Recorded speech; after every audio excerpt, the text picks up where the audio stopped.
Ben de tabi buldum, tabibi buldum.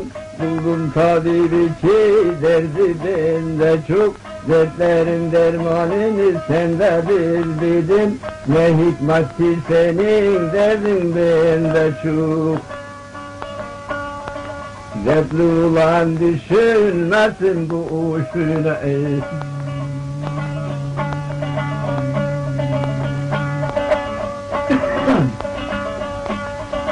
Dertli olan düşünmesin bu uçuna. Neler gelir kulağının başına. Tecrüb eyledim hakkın işine. Her işin kendine reva görmüş hak. Aklı böyle bu yıldızın yapırınca. Ağlayıp gülmeye aşkı verince. Tabipler tabip dertli olunca. Besbelli bu cihandan hiç dersi yok.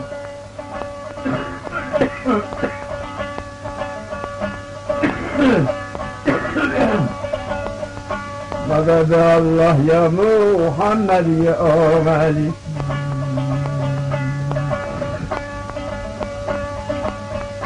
Bilmek derdim çok neyimi suçum.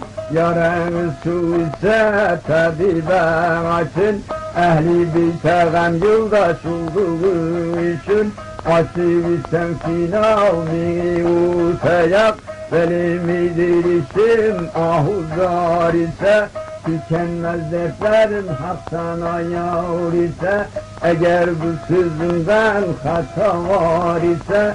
Kerbela'dan İmam Hüseyin'e bak. Efendim efendim medar efşahi.